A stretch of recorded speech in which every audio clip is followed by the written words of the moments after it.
L'assurance africaine à l'épreuve des disruptions, c'est le thème de la 42e Assemblée générale annuelle de la FANAF. La rencontre s'est ouverte ce lundi dans la capitale rwandaise Kigali en présence du président Paul Kagame, par ailleurs président en exercice de l'Union africaine.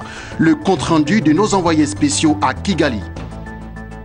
La start-up Green Countries a remporté la première édition du prix Bénédicte Janine Kakou-Diago, un prix qui vise à encourager les jeunes Ivoiriens à l'entrepreneuriat. Après la démolition du marché Espace Saint-Jean, le promoteur dénonce le non-respect de la convention signée entre la mairie et sa structure.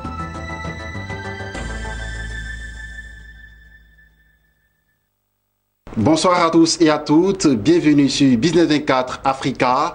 Vous suivez le journal.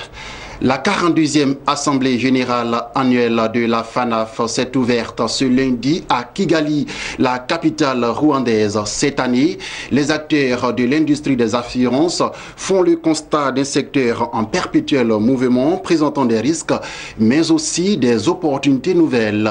D'où le thème de cette 42e assise, l'assurance africaine à l'épreuve des disruptions. La cérémonie d'ouverture a vu la présence du président rwandais Paul Kagame, par ailleurs président en exercice de l'Union africaine. Le compte-rendu avec nos envoyés spéciaux à Kigali, Jean-Charles Sibaï et Soro Chilina.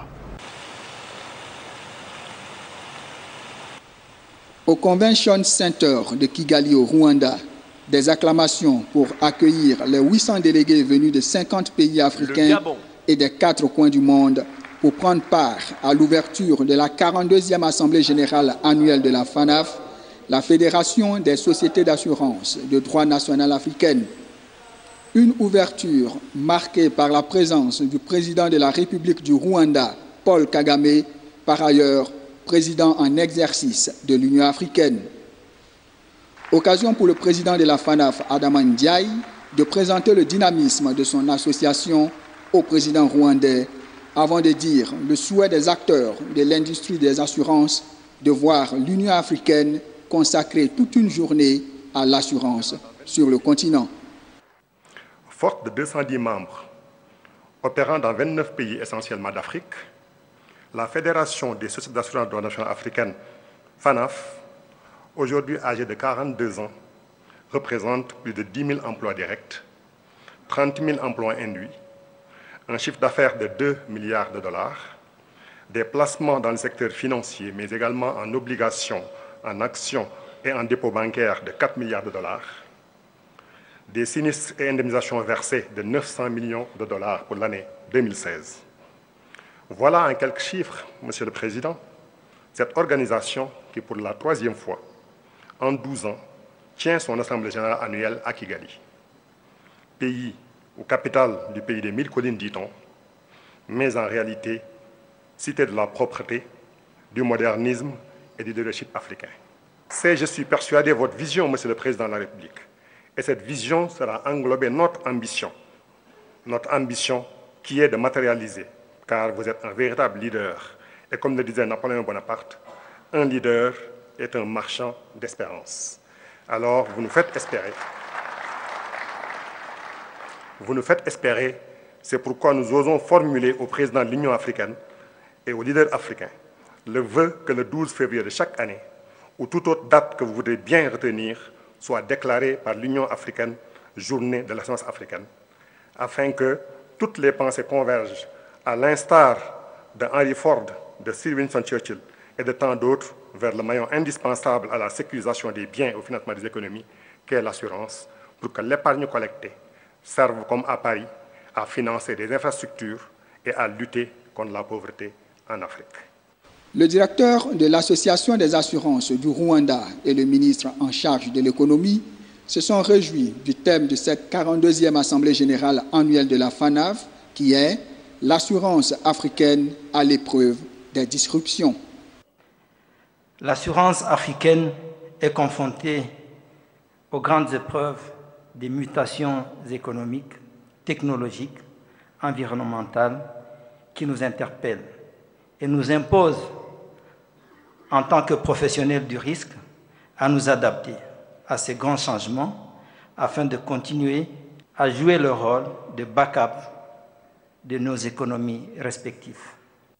Prenant la parole, le président du Rwanda, Paul Kagame, président en exercice de l'Union africaine, s'est désolé de la faible pénétration de l'assurance sur le continent.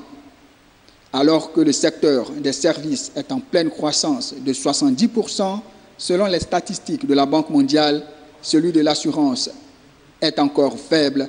Sa contribution reste très marginale dans le PIB des pays africains. Pour le président en exercice de l'Union africaine, la solution pourrait venir de la zone de libre-échange en gestation sur le continent, un instrument que les assureurs ont été invités à saisir. The barriers hindering the growth and scale of trade in Africa are about to get smaller. The agreement on the Continental Free Trade Area will be signed in Kigali next month at an extraordinary summit of the African Union. This is a historic pact which has been nearly 40 years in the making, and it represents a major advance for African integration and unity. Part of the Continental Free Trade Area is a protocol on trade and services, and that includes the insurance sector. Pendant les 4 jours que vont durer les assises de Kigali, assureurs, réassureurs, courtiers et régulateurs se proposent d'avancer sur la digitalisation de l'assurance, un meilleur adressage de la classe moyenne et la création de produits innovants afin que l'assurance couvre le plus grand nombre possible. La veille de la 42e Assemblée générale annuelle de la FANAF, le district de Kigali a tenu réservé un accueil chaleureux aux délégations venues des 4 continents. Les acteurs ivoiriens de l'assurance y ont fait une présence remarquée. Restons toujours avec nos envoyés spéciaux à Kigali, Jean-Charles Sibaï et Soro Chelina. Comme chaque année, c'est dans une ambiance glamour que les délégués des assemblées générales annuelles sont accueillis par le bureau exécutif de la FANAF, la Fédération des sociétés d'assurance de droit national africaine.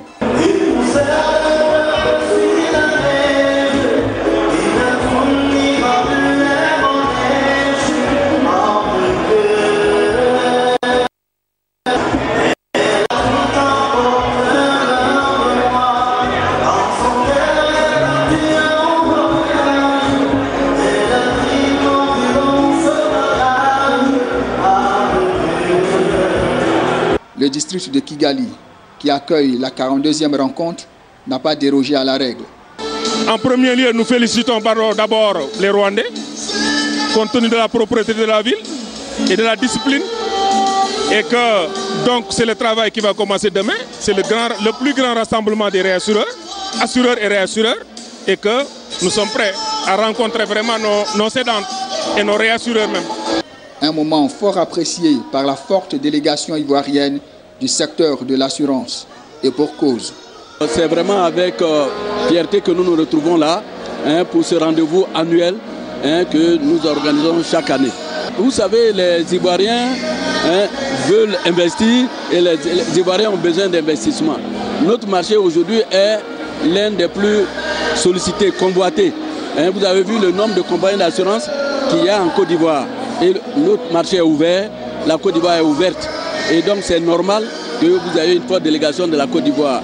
Au niveau de la zone CIMA, c'est nous qui avons autant de compagnies sur notre marché. Et donc notre présence massive est normale et ça s'explique. On vient de la Côte d'Ivoire et Kigali, c'est un réel plaisir pour nous chaque fois qu'on arrive ici. Voilà. Tous nos amis sont là, tout le marché se retrouve là. C'est toujours un réel plaisir de retrouver en si peu de temps tout le marché des assurances.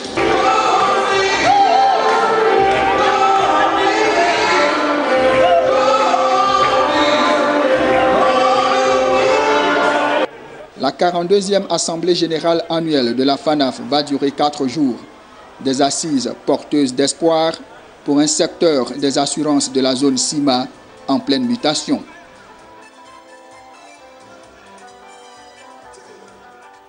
Quittons Kigali pour Abidjan, où le siège de la Confédération générale des entreprises de Côte d'Ivoire a abrité le week-end dernier la finale du prix Bénédicte Janine Kakou Diagou. Ce prix vise à faire la promotion de l'entrepreneuriat jeune en aidant les jeunes Ivoiriens entrepreneurs et porteurs de projets à performer. C'est la start-up Green Countries qui remporte la palme à l'issue d'une compétition qui aura vu la participation de plus de 800 candidats. Le compte-rendu avec Ariane Touré et Augustin Kra dans un commentaire de Marie-Josée Kwasi. C'est la start-up Green Countries, dirigée par le jeune Server Kwaku, qui vient d'être lauréat du prix Bénédicte Janine Kakou Diagou, en abrégé BJKD. Elle a remporté la somme de 10 millions de francs CFA. Son projet novateur dans la production d'engrais organiques à base de déchets lui a valu cette palme à l'issue d'une compétition qui a vu la participation de plus de 800 start-up. À la finale, 10 candidats évoluant dans divers secteurs d'activité ont été retenus. Après une brève présentation des différents projets, 5 d'entre eux ont retenu l'attention du jury. C'est un sentiment de joie et de fierté. Je me dis là tout de suite que les efforts qu'on fournit chaque jour ne sont pas des efforts vains. Le travail est apprécié par des personnes d'un certain niveau. Il faut dire qu'aujourd'hui, on est tous sujets à de nombreuses maladies. Mais ces maladies sont sujets à quoi? À ce que nous mangeons. Voilà. Ce que je propose, c'est un nouveau type de produit, un engrais naturel qui permet d'avoir des plants sains. Et par la même occasion, à travers la fabrication de ce produit, je résous un autre problème qui est le problème de la prolifération des ordures et des déchets. Car c'est à la base de ces déchets-là que je fabrique mon produit. C'est surtout un peu de satisfaction. Parce que lorsque vous finissez d'une école prestigieuse comme l'INPHB et que vous décidez de rentrer au village pour faire de l'agriculture, vous attirez vraiment le regard de beaucoup de personnes, comme si vous étiez un raté. Aujourd'hui, c'est une satisfaction pour moi parce que c'est-à-dire le choix de retourner au village, de retourner à la terre est reconnu parce que ça a de la valeur. Dans l'agriculture, c'est donné pour rôle de produit du Vivoplan. Le Vivoplan, c'est une semence améliorée qui permet d'augmenter le rendement actuel de plus de 40%. Mais aussi, c'est une semence qui se prête à l'association avec plusieurs cultures, le cacao, les VA, tout ça. Donc, nous faisons la promotion du Vivoplan de sorte à pouvoir booster la production ivoirienne en banane plantain, de sorte à satisfaire la population ivoirienne et même satisfaire la population sous-régionale. Je suis très heureuse d'avoir reçu ce prix. Ce n'était pas forcément évident parce que chacun de nous avait vraiment de quoi revendre. Mais j'en suis fière et puis je pense que ça va me donner plus de motivation pour continuer. Le prix BJKD est porté par Bénédicte Janine Kakou Diagou, la directrice générale du groupe NCA. À travers cette initiative, Janine Diagou veut promouvoir l'entrepreneuriat jeune en Côte d'Ivoire.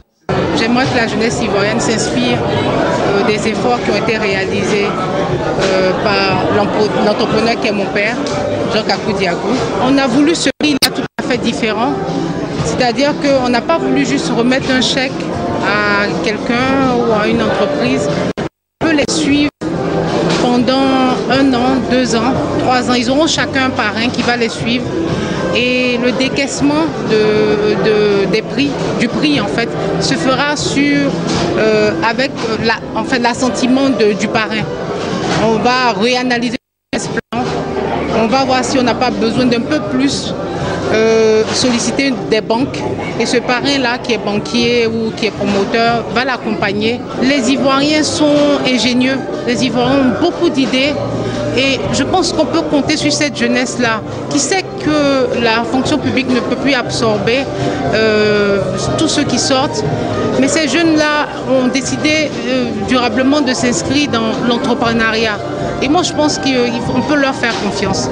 C'est face à un jury composé de directeurs généraux, de juristes et d'hommes d'affaires que s'est tenue cette finale de la première édition du prix Bénédicte Janine Kakou Diagou. En attendant le lancement de la 2e édition, les start-up désireuses de participer sont appelées à se référer aux 3 critères de choix fondamentaux. Il s'agit de présenter un projet capable de satisfaire un besoin réel en Côte d'Ivoire, une activité génératrice de revenus et enfin un business qui doit avoir une portée inégalités socio-économiques ou sociétales. Passé l'émotion suite à la destruction du marché de l'espace Saint-Jean, dénommé marché KKF, le promoteur monte au créneau et dénonce le non-respect de la convention signée entre la mairie de Cocody et sa structure IGS. Dans un point de presse, l'homme d'affaires dit avoir subi un préjudice de près de 7 milliards de francs CFA. Jérémy Aouré, Lignon Gilbert. Voici ce qui reste du marché KKF, du nom de son promoteur, Kwasi Kofi Félix, à l'espace Saint-Jean à Cocody. Et pour cause, dans la nuit du 19 au 20 janvier dernier, il a été entièrement rasé aux grandes dames des 120 commerçants qui y gagnaient leur pain quotidien. L'homme d'affaires n'est pas allé avec du dos de la cuillère pour dénoncer ce qu'il qualifie de véritable entorse à la convention et au cahier des charges liant IGS, sa structure, à la mairie de Cocody. Le contrat est exécutoire dès sa signature. Il prendrait fin au terme du délai d'exécution fixé d'accord parti jusqu'au transfert sur l'ancien marché reconstruit par la mairie de Cocody à compter de la stade. C'est en 2007 que cet espace a été aménagé par Kwasi Kofi Félix dans le cadre d'un contrat BOT entendé construire, gérer et rétrocéder. Ce qui me fait mal dans cette affaire, le marché est brûlé, il cherche un bon Dieu, un sauveur. Je viens en sauveur, là, on ne m'a pas mis mise en demeure pour venir construire. Il faut noter, en matière, en POT, il n'y a pas mise en demeure. Selon certaines affirmations, ce marché aurait été détruit pour n'avoir pas respecté les clauses du contrat, à savoir une infrastructure avec des matériaux en bois. La bête noire, c'est quoi? Vous voulez on dit de construire en bois. On ne m'a pas dit de construire en bois ici. On ne m'a pas dit de construire en bois. Si vous lisez de construire en bois, je ne pousse plus la mer. On dit qu'il faut faire propre.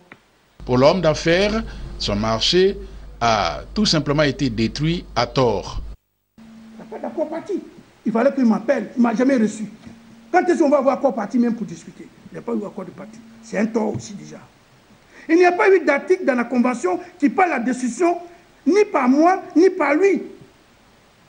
Donc, il n'avait pas le droit de détruire. Donc, c'est un autre tort. Il n'y a pas eu de rencontre pour faire le point de la gestion. Ça, c'est troisième tort. Il n'y a pas eu la décision de justice pour venir détruire. Ça, c'est quatrième tort. Et cinquième tort, la manière dont il a détruit, de manière brutale. Puis, l'homme se souvient comme si c'était hier. En 2007, la mairie a eu recours à moi pour régler les problèmes de ses commerçants sinistrés. Elle devrait à son tour m'aider à rentrer dans mes fonds d'investissement et la rémunération de mes investissements. Non seulement elle ne l'a pas fait, mais elle détruit mon bien de manière brutale. Face au mur d'incompréhension, le dernier mot viendra très certainement des hommes de droit. Mathis demande que chaque 25 du mois, la mairie apporte l'ordre des recettes. C'est-à-dire que qu'est-ce que chaque commerçant doit. Et puis, la mairie transmet ça au trésor. J'ai tous ces documents. Depuis le 25 janvier 2013, à ce jour, le 10 février 2013, tous les encaissements faits par le trésor de Cocody et la mairie n'ont jamais fait l'objet d'un point, ils n'ont jamais été reversés. Il dit, je me remettrai à la justice si besoin, car j'ai fait confiance aux juridictions de mon pays. Le promoteur du marché KKF dit avoir subi un préjudice de près de 7 milliards de francs CFA. Sommes-nous à l'entame d'un feuilleton? Les jours à venir nous diront davantage. Rendons-nous maintenant en Égypte où, lors d'un point de presse tenu, l'ambassadeur du Royaume-Uni près l'Égypte, Sir Geoffrey Donaldson, a déclaré que les investissements britanniques effectués dans le pays avaient dépassé 43 milliards de dollars au cours des 10 dernières années, ajoutant également que des pourparlers étaient en cours en vue de conclure un accord visant à promouvoir le partenariat commercial entre les deux pays. Cette déclaration de l'ambassadeur du Royaume-Uni près l'Égypte l'Égypte intervient pendant que se déroule actuellement dans le pays une visite de 5 jours d'une mission commerciale d'entreprise britannique. Voilà, c'est la fin de ce temps d'information. Excellente suite de programmes sur votre chaîne de télévision Business 24 Africa. Rendez-vous mardi 21h pour un nouveau journal. L'information continue sur votre chaîne de télévision.